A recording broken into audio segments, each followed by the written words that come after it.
My mum, who's brutal, right? She'll never, like, she'll always give it to me straight, right? And she said to me, I saw you on TV last night. I go, did you? She goes, you look really fat, right? I'm like, Mum?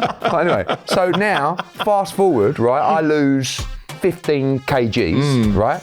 Which I have. She goes to me, you look ill. I'm like, what? You can't win. You can't win. Ladies and gentlemen, what do we have here? I mean, my goodness gracious, Eddie Hearn. Like, what is going on here, man? Eddie Hearn, is this really you? I'm a bit nervous because, I can talk my way out of anything.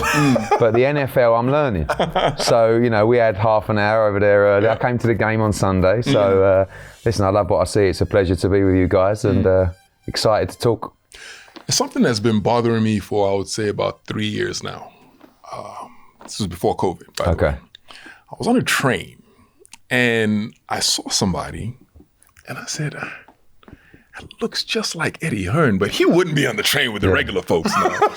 Now, have you been on a tube in England? Do you ride the train regularly? Of course. I knew it was you. I knew it was it. I was like, man, I wanted to say something, but I didn't want to be that guy. I was like, but you know what? It's like the strangest thing anyone can say to you is like when you're on a train, someone goes, Eddie Hearn. I go, he goes, what are you doing on the train? It's like exactly the same as you. Do you know what I mean? Like, it's a lot faster to get there. I was going to get a car, but it was 4 hours, and this is like 1 hour. So I'm on here, and it's like, wow. So it was probably me. I knew it was, but he was giving me the the look that. When you see somebody famous and they don't want you to know it's them. So they was like... The worst thing was I didn't know it was you. Right. If I did, I would have been asking you for a photo. How are you, man? I'm good. I'm life is good. We're just hustling every day. We're show to show, country to country, and from a boxing sense. And, a lot of different sports at Matchroom and just learning, really. Here, like I said, I was here on Sunday with my daughters and... It was a great experience. NFL rookie, been to 1 Super Bowl, 1 NFL London. So I've been blessed. What did you think about it? For me, understanding the game is important. So I'm still learning in that respect. And I guess we're used to flowing games. This is a game where it's all about strategy and it's very stop-start for us Brits. But I look at it as a promoter. So I'm here just watching everything. First of all, as I walk in from the car park, I'm listening to people talking on the streets as we're walking to the stadium. And all I can hear is Americans. And I'm thinking, okay, so they travel, right? So I'm thinking about our boxing business in America, thinking, right, well, the NFL fans travel. We need to get these fight fans traveling as well and not just to Vegas. So coming in, the experience, you're in my opinion, the best stadium in the country in Tottenham. And not just saying that. Are you a Tottenham fan? I am a Tottenham fan. Gotcha. But, we did AJ against Usyk here and the facilities are unbelievable. So just watching, the experience, the interaction with fans, and it really is an event day experience. Everything from, 1 minute I got my daughter with a selfie for a Just for Men advert where we might pop up on the screen, then I'm seeing 2 people in that kissing thing where they're, and it's feel good. They loved it, and I take them to Premier League football, and they said they enjoyed it more than Premier League football for that reason. The half-time show. As a promoter, it's very important that the customer, the fan, leaves the arena going, I had a great day, with a smile on their face. And I think everybody here left with even the losing side. It's a bit different with soccer. If your soccer team loses, you go home. Right. Like you don't want to be around that person. Do you know what I mean? But here it's like, it's a different, of course you want your team to win, but really, really good atmosphere. This is fascinating because you're talking about coming to this event and all your perception and how you view everything is amazing. Are you able to relax at anything, or are you always thinking the business side of events or anything you do? Yeah, I guess like if you're obsessed with anything and you live something, so fiercely and passionately, it's very difficult to switch off. Some people say to me, what do you do to switch off? And I hate that question because I don't really do it. Like, for me, what relaxes me is doing a great show or doing a big deal or seeing one of my guys win a world championship. That's what actually relaxes me. So I play a little bit of golf, but when I'm playing golf, all I'm thinking about is the next show or the next fight or, how we can move into different markets, different sports. So it's a bit sick, like it's a bit of a sick mentality, but the problem is I come from, as a kid, I was drummed with a winning mentality. Like really nothing else matters. You know, and now even with my kids, I'm trying to sort of, you took part, but nah. Like it was never, that was taking part. Of course it's important and we should always promote that for kids, but I feel like too many people now lose focus about winning because they want to soften you up in the development of kids and say, no, it's taking part. Of course, respect and manners and all that kind of stuff, but no, winning. Yeah. You know, that's everything. And I think you guys, you know, the Americans like that, you're a little bit harder on that, you know, that mentality as well, especially in your game. Yeah. It's interesting you say that because I had a conversation with the commissioner of the NFL, Roger Goodell, and he said the same thing. I was like, where do you like the vacation? He was like, I don't really like vacations. Like, because whenever I go away, my mind is constantly on what's next? What's the deal I should be doing next? How can I make the game bigger? How can I make things better for the NFL? So I think maybe it's people who are of a certain level or a certain mindset. That's what got them there is the fact that they think, you know, things through on that level. Yeah, you have to. I mean, if you want to be a great in your field, in my opinion, you have to make fundamental sacrifices, and that comes with fundamental sacrifices of time, friends, family, where, like if I'm on a beach, I love being on a beach, right? And I love being in the sun and and then I put my phone down and I go, right, leave it. Do you know what I mean? Just leave it. And I'm like, I'm just like, oh no, I've got to look at it. I've got to, you know. It's like somewhere between 30 and 45 seconds at a time. You know that pickup thing that you see on your phone. It's like how many pickups you do? I'm like 8,000. You know. So I don't know. It just comes down to a passion for what you do and a love for what you do. You know, and that's a good thing. You know, you've got to always be careful when you've got that.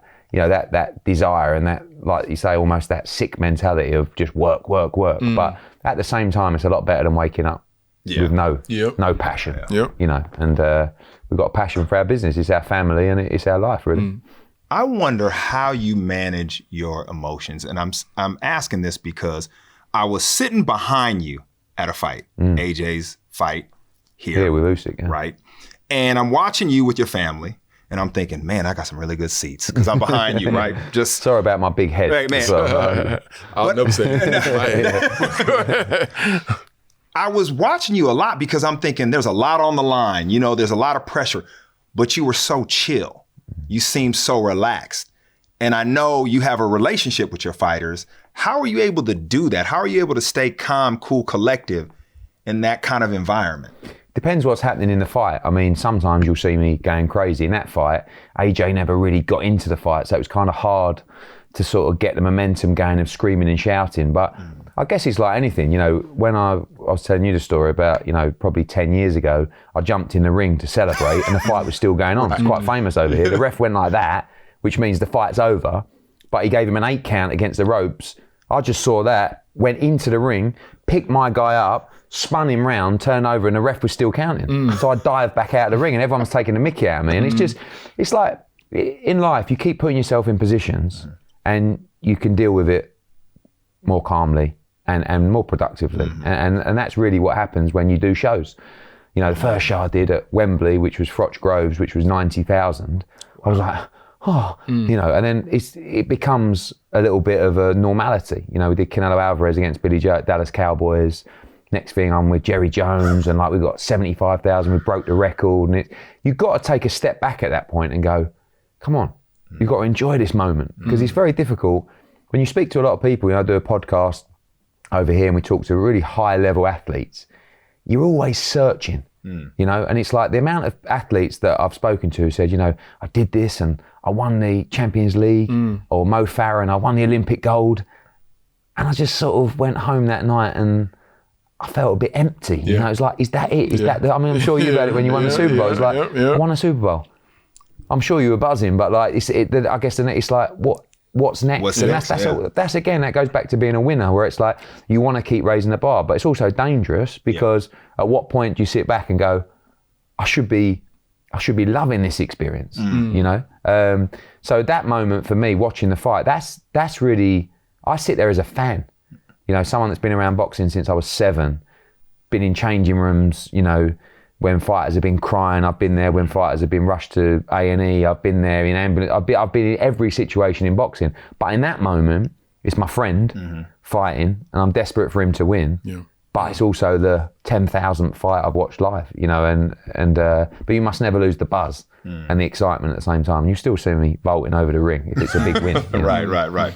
So you said that you've been in boxing rings since you were 7 years old. I'm always fascinated by what I like to, well, not me, but what people refer to as legacy children, right? We know your father was a famous promoter. Yeah. And it's very rare you see the children of legacy or legendary, you know, people actually supersede what their parents were able to do. And in this instance, you've been able to do that. But I think it's almost more difficult. Yeah, it's difficult when you talk about it because when you talk, like everyone has struggles, right? Like it doesn't matter how much money you've got, doesn't matter how successful you are, what your background is, but it's difficult to talk about the struggle when you grew up in a big house. Correct. You know, and one of the things that I'm most jealous about my dad is he grew up in a very, very small house, right, in a rough area. And he managed to build an empire from nothing. Like that's, for me, that's the greatest achievement like in life. I couldn't do that because obviously I didn't come from nothing. So growing up, I was always Barry Hearn's son. And I couldn't tell people quick enough. You know, I was good at these shows. Do you know Barry Hearn? Yeah, that's my dad. That's my dad. Yeah. Oh, right, okay. No one knew my name. I was just Barry's boy. But as I got a little bit older, and this I think still reverts back to sport. Like I was a decent cricketer, I was decent, you know, at football, but I was never good enough to make it. So the next best thing for me was business. And business to us is sport.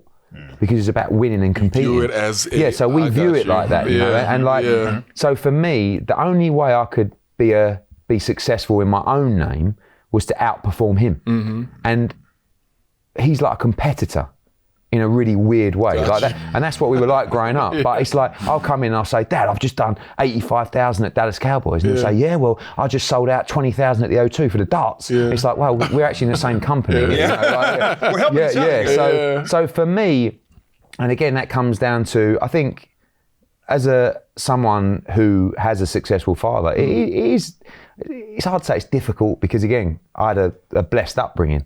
But it's hard to actually achieve something in your own name because everyone will always say, well, you work for your dad. Exactly. So if you just carry on the success, you were given a job, really. Do you know what I mean? Even though I went out for 10 years, I didn't work for him. I wanted to do something else. And then I migrated to the business. But, you know, now we joke because people call him Eddie Hearn's dad. Incredible. You know what I mean? And I take the mickey out of him for that. And he's like, you know, for years I was like, I'm Barry Hearn's son, I'm Barry Hearn's son. But he loves it. You know, he loves it as well. And he said to me the other day, he said in an interview actually, I thought, oh, thanks a lot. He said, Eddie's not really a son to me. He's been more of a project. And I was like, oh, thanks. You know, talk about compassion. But like he drummed, like he built me for this life. Like when he wasn't around much when I was a kid, but when he was around, he would always give me his time. But I would sit in his study and just, because that was the time where I could be around it. It'd be on the phone to Don King, to Bob Arum, rowing, you know, swearing, and I'd be here. Just like, Dad, how long till we can go and have a game of table tennis? You know? So I grew up in that life, really. And although I probably could have done something else, it's kind of my responsibility as a son and a family member to carry on the legacy of the business that he created from nothing. Cool. That is so cool. But this makes sense why I'm just envisioning what you're saying about being on the beach, right? And all of a sudden the mind's going, the wheels are turning. It's like this competition, but you love it. You enjoy it. And another thing is like, as a professional, we want people with answers, right? We're looking for people that can solve problems. I feel like you have a lifetime of answers. So when you engage with a boxer, an existing, a new one, there's no situation that they're going to go through that you haven't seen. Yeah, because if you've got a lifetime of answers, you've had a lifetime of problems. And that's boxing. So every single day, when I wake up in the morning, LA, New York, that office has been going and working all night. So when I wake up, I deal with the problems that have gone on in the last 6 or 7 hours from our American business. You know, then Australia's about to go to sleep when we're dealing with a show we got there. Mexico. So it's problem after problem. And it goes back to putting yourself in situations. Just like, there's such a huge similarity between sport and business, right? And it's the same, when a fighter first walks out through the tunnel, they're unbelievably nervous, right? They do it again, they're less nervous. They do it again. And before you know it, they've had 25 fights and it means nothing to them, making that walk. Same with you. You walk out for the first time on the field. Same again. There's 5 minutes to go. You're in a situation with extreme pressure. You've dealt with it before. Yes. You know, you're only reverting to experience, and that's the same with solving problems. You know, and I remember when AJ boxed Jarrell Miller at Madison Square Garden. We sold the event out. It was AJ's debut in America. 2 weeks before the fight, Varda phoned me and said Jarrell Miller's tested positive for steroids, and I'm like, this was 4 years ago, and I just remember I'm like, my whole body just went numb, and I come off the phone, and I think my daughter said to me, "You're all right?" I said, "Give me 5 minutes," and I went into a room, just shut the room, was like, okay. Just think. And over the years, I've always thought, my dad is so good at solving problems. If I ever had a problem, I'd go to my dad like 5 or 6 years ago in business and go, "Dad, you're not going to believe it. This has happened and the fight could be off and we've booked Madison Square Garden." He goes, "No problem, listen, it's what we're going to do." You know, and it's like, okay. And only because he's been doing it 40 years, he's been through the other problems. So it's just experience. And that's really key as a fighter. Fighters go through so much adversity, injuries, you know, withdrawals, weight problems, like mental problems. And when you've been there before, you know, I was sitting in a changing room when I was 11 and there was a fighter called Paul Silky Jones and he was going out to fight for his first championship and he just started breaking down in tears and he was hitting pads and he was just like, he was inconsolable. And the guy comes in, the TV guy, he goes, "Okay, time to ring walk." And he's like, I'm thinking, what's going on here? Yeah. You know, and it's like, you see that, and it's just the emotion of sport. And all it was he wanted it so bad. You know, he wanted to win so bad, and he knew this was his moment, and he had to take it. And he won by first round knockout, by the way. So, but that's just another, like all those different experiences in life just comes with experience and over the years. Do you think, you know, because I get fascinated with this question also, do you think a top boxer can come from privilege? Good question. I say no. But, you know, you talk about like the fight this Saturday, Eubank-Ben. Correct. 2 guys that have come from privilege. Yes. But 2 of the toughest kids, the hardest workers in their respective gym. Like boxing is not a rich man's sport. Right. The reality is it's a brutal sport and you have to be a tough individual to make it in boxing. And adversity creates that in some form or fashion. If you come from a wealthy background, I'm sure there's tough people that come from physically tough. But in reality, and also, do they really want to go through, you know, the hard yards? I mean, you know, you got to think about what a life of a boxer is. You get up 5 o'clock, 6 o'clock in the morning, you go and do your hill runs and you probably wanted to throw up somewhere. You come back to camp, you go to sleep for an hour, you go back to the gym, you do 12 rounds of hard sparring, getting your ribs busted. And I mean, your sport's tough. Yeah. Boxing is, you know, any athlete that goes and trains in boxing goes, no, I've tried it before. Yeah, exactly. It's different. Yeah, I mean, it's different. From a fitness point of view, from a physical point of view. So, you know, again, I think, I just feel that in general, you're hungrier if you come from nothing. Like that's the reality. But passion and a love for what you do is also incredibly dangerous. Like I look at our top fighters, Joshua's one, Canelo Alvarez, probably the best example, right? This is a kid who used to sell popsicles, ice popsicles on a street of Guadalajara, right? He was called Canelo, cinnamon, ginger hair. The only kid in Guadalajara who looked like that, right?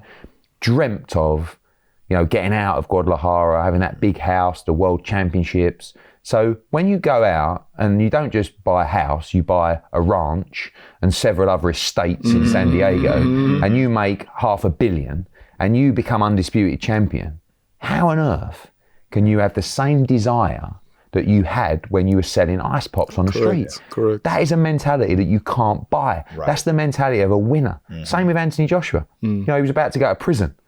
You know, he somehow got off the case. He found boxing. Next thing, he's won world heavyweight championships, made hundreds of millions.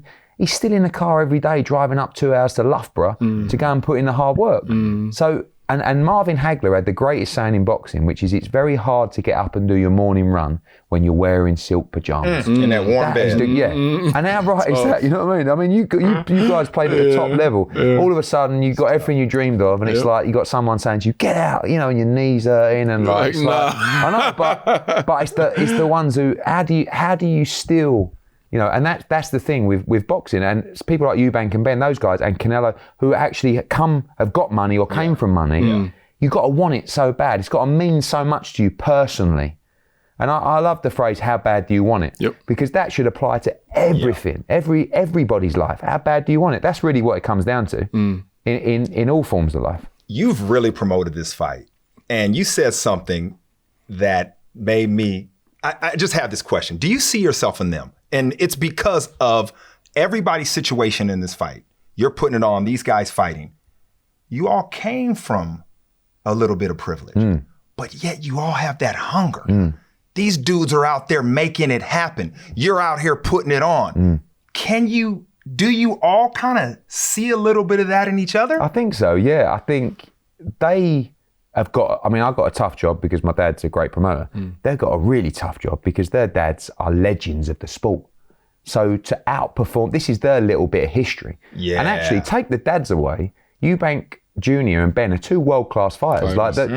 Even without the dads, this is a tremendous fight. But, and also couple that with, in 1990, for the first fight, my dad promoted that fight. Wow. He promoted Chris Eubank. He was best man at Chris Eubank's wedding. They were like that. Chris Eubank won that fight to really kickstart Matchroom as a company in boxing. 3 years later, at Old Trafford, Manchester United, they rematched, and it was a draw. And Nigel Benn really won that fight. So for years, the Ben family have had this like burning desire against the Eubanks that like, we should have got our chance. And now on Saturday, they get their chance. And this time, I'm not promoting Eubank, the Hearns, we're promoting Ben. You know what I mean? So, and the dads, and like, it's just, like, narrative is the key to promoting all sports. And on Saturday, you've just got the perfect narrative, like two world-class fighters, two sons, you know, two fathers who are legends that really couldn't stand each other, two completely different personalities. And sometimes it just works. And this is a fight that works. Have you ever been in the ring, well, not in the ring, but watching one of your fighters get beat up and you just wanted to collapse? You just wanted to go in there and rescue him. Has that ever happened? Yeah, I have actually. Tony Bellew, who's one of my best friends, got knocked out against Usyk, and I actually caught him on the way down. Like he got knocked out right in front of me, and I jumped forward and sort of caught his head, and it was like, it's a terribly brutal sport. And, you know, unfortunately, over the years, I've seen a lot of bad things happen in boxing, as you do in all sports. But there's another good saying, there's a lot of brave trainers out there. You know, your fighter comes back to the corner, he's getting beat up in a fight that he can no longer win. You know, it's 9 rounds into a 12-round fight, he's exhausted, he cannot win the fight from this position. That you're letting him take more punishment. That's the time where you got to be brave, and the fighter will always complain. No, I'm stopping the fight. No, don't stop the fight. You can't win the fight. You know, so it's unnecessary punishment. And you know, we care about our fighters because some of them, when someone gives you responsibility for their career, I mean, you guys have had agents, like some agents you would have that, you know, you want to see everything, I don't trust you. And then there'll be someone else who becomes a close friend. Correct. But you say, I trust you with my life. Whatever you think's the right deal for me. And that's as someone that represents athletes, that's the greatest feeling. Right. Because, and by the way, the responsibility. Pressure. Yeah, but also, like, I'm not letting you down. You know, and sometimes if you give, that's like if you're running a business, if you give people responsibility within the business, they'll thrive. Or they might not thrive, but at least you'll see whether they thrive or not. If you're always checking on, and I want to see you before you do anything, you have to let them free. And if you're going to let someone represent you, you've got to trust them. But like, you know, Tony Bellew, Anthony Joshua, good examples of people that will say, if you believe this is the right deal and the right move for my career, I'm in. And it's like, right, okay. You know, it's back to the Rod Tidwell days. Yeah. You know? Do they listen? Do most of your boxers or your close relationships in business, do they listen? They do. One of the problems with boxing is, and really the same in your sport, you're always getting advice, right, off people. Well, one was a guy you met in a restaurant last night. All of a sudden, you know, I've got a fight on. If I met this guy last night, and he said I should be getting a lot more for the fight. It's like, who's that? I don't know. It was in this restaurant, and he was an Italian guy, and I'm thinking, oh my God, like, you know. So like, I always like to open the books to fighters on shows, like, and when they get to a certain level, you let them see all the revenues, because every fighter, like every athlete, thinks they should be making more money. You know, look around. I'm sure there's people playing on Saturday looking around at Tottenham thinking, 60,000 in here. You know, like, so, but that's really an athlete's prerogative, is always to make the biggest buck and push, you know, their salary, and that the same of an agent. But you know, fight again, it comes down to trust, you know, and it's a horrible situation when someone, you know, you may get a fighter phone you up and say, could I have a meeting? I say, yeah, no problem. Why? I've got a new advisor. You know, it's like, where do you meet? And literally, like, my dad is brutal. Like, I sort of like pander a little bit and go, yeah, come in, have a cup of coffee. My dad comes in and goes, who are you? You know, it's this guy. And he's like, I'm his advisor. He goes, on what basis? What have you ever done? Yeah. He's like, well, I've got a car dealership. Car dealership? Get out of my office, you know? So. Okay. Two more things. Just two more questions that I've always wanted to hear from a promoter of your stature. Who's the best fighter in the world? And what is the best fight you've ever seen? Okay, so, well, the best fight I've ever seen is two fights. One is Anthony Joshua against Vladimir Klitschko, which was at Wembley, 90,000 people. AJ knocked him down in the 5th round. The fight's over, and then throws the kitchen sink at Klitschko, exhausts himself, nearly gets stopped in the same round, comes out, gets dropped in the 6th round, comes back to stop him in the 11th round. It was unbelievable. Lift off for AJ. That's the one. Yeah. So sick. But I would actually say that Katie Taylor against Amanda Serrano, which was the women's fight we did at Madison Square Garden that we sold out this year in April, was unbelievable. And the best fighter in the world, I still have to say, is Canelo Alvarez. But he's, you know, you always get, fight fans are quite brutal, and they always want to kind of decimate someone's CV. But when you actually look at the CV of Canelo Alvarez, like, he sat down with me and he said, I want to become the first undisputed super middleweight world champion. So I was like, okay. He didn't have a title at the time. He beat every champion in the division. Callum Smith, Billy Joe Saunders, Caleb Plant, all in 12 months, right, to become undisputed. He goes up to light heavyweight to beat Kovalev. He goes down, he beats Danny Jacobs at middleweight, then he goes back up and loses to Bivol. Then he fights Gennady Golovkin, you know, and then now he's probably going to rematch Bivol.